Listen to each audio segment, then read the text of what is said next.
Hi అండి, అందరికీ నమస్కారం. Welcome to Vijji's vlog. ఆహారం, ఆరోగ్యం, ఆధ్యాత్మికం. ఈ వీడియోలో మనం విష్ణు యోగనిద్ర రహస్యం, ఉసిరి చెట్టు ఆవిర్భావం నుండి తులసి విష్ణు వివాహం వరకు, శ్రీ మహావిష్ణువు లీలలు, వృందా గోమతి త్యాగం, తులసి మహిమ తెలుసుకుందాం. క్షీరసాగర మదనం నుండి ఉసిరి చెట్టు జననం వరకు, వృందా గోమతి శాపం నుండి తులసి వివాహం వరకు ఒక దివ్యమైన భక్తి కథ. దేవతలు, అసురులు కలిసి క్షీరసాగరాన్ని మదించడం ప్రారంభించినప్పుడు ఆ మదనంలో అనేక దివ్య రత్నాలు వెలిశాయి. లక్ష్మీదేవి, చంద్రుడు, కామధేనువు, ఐరావతం, ధన్వంతరి, అమృతం మరియు ఒక పవిత్రమైన వృక్షం, అదే ఉసిరి చెట్టు. ఉసిరి చెట్టు క్షీరసాగరంలో పుట్టింది.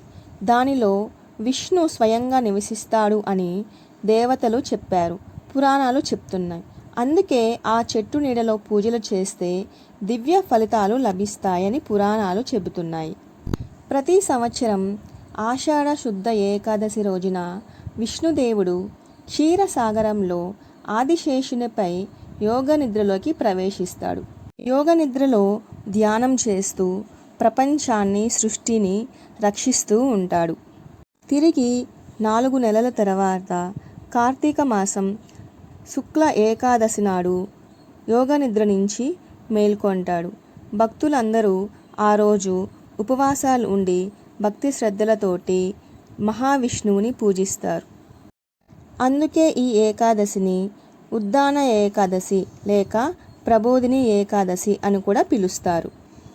ఎవరైతే ఈ ఉద్దాన ఏకాదశి రోజు ఉపవాసాలుండి భక్తి శ్రద్ధలతోటి ఆ మహావిష్ణువుని పూజిస్తారో వారి యొక్క 100 జన్మల పాపాలు తొలగి పుణ్యాలు వస్తాయని, వారు విష్ణులోకాన్ని చేరుతారని పురాణాలు చెబుతున్నాయి.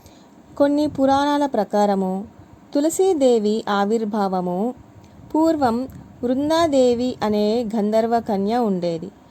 ఆమె రాక్షసరాజు అయిన జలంధరుడిని వివాహము చేసుకుంది. ఆమె మహాపతివ్రత. ఆమె పతివ్రత శక్తి వల్ల జలంధరుడిని ఎవరు కూడా ఓడించలేకపోయేవారు. దేవతలు భయపడి విష్ణువుని ప్రార్థించారు. విష్ణుదేవుడు లోకరక్షణ కోసం జలంధరుడి రూపంలో వృందాదేవి ముందుకు వెళ్ళాడు. ఆమె అతనే తన భర్త అని భావించి వృంద సేవించింది. తర్వాత మాయ తొలగినప్పుడు ఆమె నిజం తెలిసి గాఢ వేదనతో విష్ణువుని శపించింది. శివపురాణంలోని శతరుద్ర సంహితలో పూర్వం గోమతి అనే మహాపతివ్రత ఉండేది. ఆమె భర్త శంఖచూడుడు. అతనిని ఎవరు కూడా ఓడించలేకపోయేవారు. దేవతలు భయపడి విష్ణువుని ప్రార్థించగా విష్ణువు శంఖచూడుడి రూపంలో గోమతి యొద్దకు వెళ్ళినప్పుడు గోమతి పాతివ్రత్యం భంగమై శంఖచూడుడు మరణించాడు. గోమతి కూడా విష్ణుదేవునికి శాపం ఇచ్చింది. నీ భార్య వియోగానికి నీవు కూడా అనుభవిస్తావు అని శపించింది. వృంద, గోమతి శాపాల ఫలితంగా విష్ణువు శ్రీరాముడిగా అవతరించి సీతమ్మతో వియోగాన్ని అనుభవించాడు. ఆ వియోగం తర్వాత ఆయన దివ్యయజ్ఞం ద్వారా భూదేవి రూపంలో ఉన్న సీతమ్మను తిరిగి కలిశాడు. విష్ణువు వైకుంఠానికి చేరినప్పుడు సీతమ్మ మళ్ళీ లక్ష్మీ రూపంలో ఆయన్ని చేరింది. విష్ణుదేవుడు వృంద పాతివ్రత్యాన్ని, గోమతి పాతివ్రత్యాన్ని గౌరవిస్తూ భూలోకంలో తులసి చెట్టుగా ఆవిర్భావమిచ్చి, తులసిదేవిగా భక్తులు నిన్ను పూజిస్తారు. నా పూజ తులసి దళాలతోనే ఆరంభం అవుతుంది.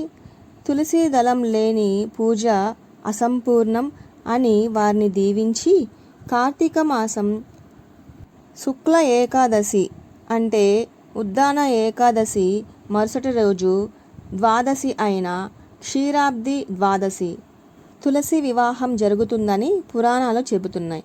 ఆ రోజు విష్ణు యోగ నిద్ర నుంచి మేల్కొని తులసీదేవిని కలుసుకుంటాడు. ఉసిరి చెట్టు విష్ణు నివాసం. తులసీదేవి విష్ణు ప్రియమైన రూపం కాబట్టి తులసి ఉసిరి కలయిక అంటే తులసీదేవి విష్ణువు కలయిక అనే అర్థం. అందుకే కార్తీక మాసంలో తులసి చెట్టుకి ఉసిరి ఆకులు వేసి వివాహం జరుపుతారు. ఇది తులసి విష్ణు వివాహానికి ప్రతీక. తులసీదేవికి పూజ చేస్తే పాపాలు నశిస్తాయి, ఇంటిలో శుభం నెలకొంటుంది, సంపద, ఆరోగ్యం, సౌఖ్యం వస్తాయి. తులసి చెట్టును ఆరాధించే వారికి పితృదోషం, కర్మదోషం తొలగిపోతాయి.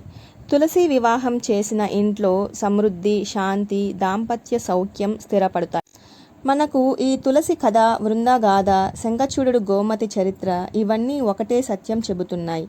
భక్తి తనదైన శక్తి. దేవుడి పట్ల నిరంతర శ్రద్ధ, విశ్వాసం, నిష్కపట మనసు ఉంటే ప్రతి ఆత్మ దైవమవుతుంది.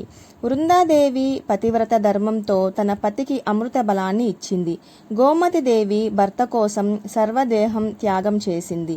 విష్ణుదేవుడు తనపై పడ్డ శాపాన్ని కూడా ధర్మాన్ని గౌరవిస్తూ తులసి రూపంలో తానే పరిహరించాడు. ఈ కథలన్నీ మనకు స్పష్టంగా చెబుతున్నాయి. సత్యం, పతివ్రత ధర్మం, భక్తి, క్షమ, దైవాసుర శక్తి అనే 5 విలువలు మన జీవితంలో ఉంటే దైవం మన లోపల నివసిస్తాడు. ఉసిరి చెట్టులో విష్ణువు, తులసి ఆకులో లక్ష్మీదేవి ఉంటారని పురాణాలు చెబుతున్నాయి. వాటిని పూజించడం, నీటితో నిత్యం తులసి ఆరాధన చేయడం అంటే మన జీవితంలో శుద్ధి, సమృద్ధి, సౌఖ్యం ఉండడమే. పురాణాలు చదవడం లేదా వినడం అంటే కేవలం కథలు కాదు, అది ధర్మ మార్గం గురించి జ్ఞానం పొందే యాత్ర.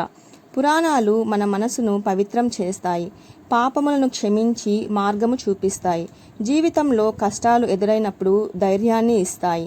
కాబట్టి ఈ తులసి వివాహము వినిన ప్రతి భక్తుడికి తన ఇంటిలో శాంతి, సౌభాగ్యం, సంపద చిరకాలం నివాసం చేస్తుందని శాస్త్రాలు చెబుతున్నాయి. భక్తి అంటే దైవం దూరం కాదు, ధర్మం ఉంటే జీవితం పవిత్రం అవుతుంది. ఇదే ఈ పురాణం మనకు చెబుతున్న మూల సందేశం.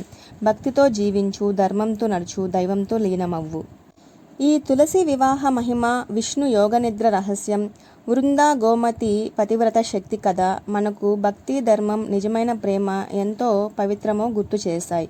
ఇలాంటి మరిన్ని పురాణ కథలు, దేవతల వైభవాలు, పూజా విధానాలు మరియు భక్తి వాస్తవాలు తెలుసుకోవాలంటే నా ఛానల్ను సబ్స్క్రైబ్ చేయండి. ఈ వీడియో నచ్చితే లైక్ చేయండి, షేర్ చేయండి, కామెంట్ చేయండి. ఓం నమో భగవతే వాసుదేవ.